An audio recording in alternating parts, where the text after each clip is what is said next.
거룩한 교회 성도 여러분, 이 영상을 보시는 하나님 나라의 귀한 자녀 여러분, 오늘은 2025년 5월 26일 월요일입니다. 오늘 매일 성경 본문에서는 복음에 합당한 공동체적 모습을 기술하는데 본 단락에서 두 가지를 강조합니다. 그리스도 예수의 마음을 품는 것은 두렵고 떨림으로 너희 구원을 이루어가는 것입니다. 그리고 그리스도 예수의 마음을 품는 것은 겸손한 마음을 품는 주제와 연결되고, 두렵고 떨림으로 공동체적 구원을 이루어가는 것은 모든 일을 원망과 시비가 없이 하여 공동체적 연합과 일치를 이루어가는 주제와 연결됩니다. 오늘 본문을 나누어 보겠습니다. 빌립보서 2장 5절부터 11절. 너희 안에 이것을 생각하라. 그리스도의 낮아지심, 그리스도의 높아지심. 12절부터 18절. 두렵고 떨림으로 너희 구원을 이루라. 하나님의 일과 신자의 일, 원망과 시비가 없게 하라. 바울의 개인적인 호소. 오늘 본문 빌립보서 2장 5절부터 18절 말씀을 듣고 다시 오겠습니다. 너희 안에 이 마음을 품으라. 곧 그리스도 예수의 마음이니 그는 근본 하나님의 본체시나 하나님과 동등됨을 취할 것으로 여기지 아니하시고 오히려 자기를 비워 종의 형체를 가지사 사람들과 같이 되셨고 사람의 모양으로 나타나사 자기를 낮추시고 죽기까지 복종하셨으니 곧 십자가에 죽으심이라. 이러므로 하나님이 그를 지극히 높여 모든 이름 위에 뛰어난 이름을 주사 하늘에 있는 자들과 땅에 있는 자들과 땅 아래에 있는 자들로 모든 무릎을 예수의 이름에 꿇게 하시고 모든 입으로 예수 그리스도를 주라 시인하여 하나님 아버지께 영광을 돌리게 하셨느니라. 그러므로 나의 사랑하는 자들아, 너희가 나 있을 때뿐 아니라 더욱 지금 나 없을 때에도 항상 복종하여 두렵고 떨림으로 너희 구원을 이루라. 너희 안에서 행하시는 이는 하나님이시니 자기의 기쁘신 뜻을 위하여 너희에게 소원을 두고 행하게 하시나니 모든 일을 원망과 시비가 없이 하라. 이는 너희가 흠이 없고 순전하여 어그러지고 거스르는 세대 가운데서 하나님의 흠없는 자녀로 세상에서 그들 가운데 빛들로 나타내며 생명의 말씀을 밝혀 나의 다름질이 헛되이 되지 아니하고 수고도 헛되지 아니하므로 그리스도의 날에 내가 자랑할 것이 있게 하려 함이라. 만일 너희 믿음의 제물과 섬김 위에 내가 나를 전제로 드릴지라도 나는 기뻐하고 너희 무리와 함께 기뻐하리니 이와 같이 너희도 기뻐하고 나와 함께 기뻐하라. 오늘날도 마찬가지지만 고대 사회에서 영웅 이야기도 낮은 자리에 있던 사람이 크게 성공해서 높은 자리에 오르게 되는 사건이 대부분입니다.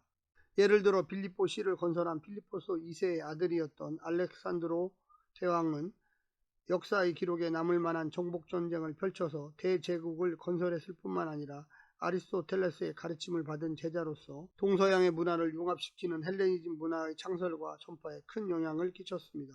그리고 이렇게 승승장구하는 인생을 살다 보니 알렉산드로 대왕은 스스로 신이라고 여기기도 했습니다. 그런데 본문에 나타난 예수 그리스도의 모습은 이런 고대 영웅의 모습과는 정반대였습니다. 바울은 황제의 도시로 알려졌던 빌립보에서 이 세상의 참 영웅이자 왕이신 그리스도의 겸손한 모습을 빌립보 성도들이 본받아야 할 모범으로 제시하고 있습니다. 오늘 본문을 세 부분으로 나누어 자세히 설명드리겠습니다. 첫 번째, 비우고 낮추신 예수님. 바울은 예수님에게서 배웁니다. 인간과 같아지기 위한 그의 비움에 주목합니다. 하나님이신 분이 자신을 비워 종의 형체를 갖고 사람이 되셨습니다. 사람을 구원하기 위해, 사람과 소통하기 위해 자신을 비우셨습니다. 비워진 그 공간으로 인간이 들어갔습니다. 비운 것도 부족하여 자신을 낮추셨습니다. 하늘의 영광과 권세를 다 포기하셨습니다. 하나님의 아들로서의 권리도 유보하셨습니다. 사람들과 똑같이 시공간의 한계 속에서 사셨습니다. 아니, 자격 없는 죄인, 인간보다 더 겸손하게 낮아지셨습니다. 한 발 뒤로 물러섰습니다. 그것이 십자가입니다. 그것이 사랑입니다. 타인보다 뒤에 설 때, 낮은 데 자리할 때, 자신을 버릴 때 사랑은 시작되는 것입니다. 두 번째는 오르신 구원의 예수. 예수님은 낮추셨고 하나님은 높이셨습니다. 죽음에서 살리셨고 땅에서 하늘로 올리셨고 사람에게서 하나님으로 높이셨습니다. 존재하는 모든 것들보다 더 높이셔 그들의 입에서 예수님이 유일한 통치자, 주, 쿠리오스라는 고백이 나오게 만드셨습니다. 그리하여 하나님 아버지께서 영광을 받으신 하나님 나라가 서게 하신 것입니다. 바울은 빌립보 성도들에게 비록 자신이 감옥에 있어서 성도들과 함께 하지는 못할지라도 늘 두렵고 떨림으로 자기 구원을 이루라고 권면합니다. 하지만 그것은 성도 안에서 기쁘신 뜻을 위하여 소원을 두고 행하게 하시는 하나님의 역사 때문에 가능한 것입니다. 하나님의 은혜가 우리의 책임을 면제해 주는 것은 아닙니다. 마지막 세 번째는 성도의 믿음과 사도의 기쁨. 바울은 빌립보 성도들의 복음과 교회를 향한 믿음의 삶, 섬김의 삶을 인정하고 칭찬합니다. 비록 감옥에 있지만 바울은 그 복음을 향한 수고를 완성하기 위해 자신이 제물로 드려지더라도 기뻐할 것이라고 합니다. 바울을 보고 자란 성도들, 이제 지도자가 그 성도들을 본받겠다고 나서고 있습니다. 바울은 광야의 이스라엘 백성처럼 원망하거나 시비하는 일이 없이 이 어그러지고 거스리는 세대 속에서 흠없는 빛의 자녀로 드러나라고 하며 생명의 말씀을 밝히라고 이야기합니다.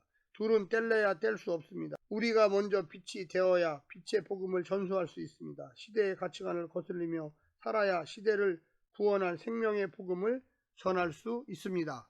사랑하는 성도 여러분, 오늘 하루도 승리하시고 하나님의 놀라운 축복과 은혜가 늘 함께하기를 간절히 바랍니다. 샬롬.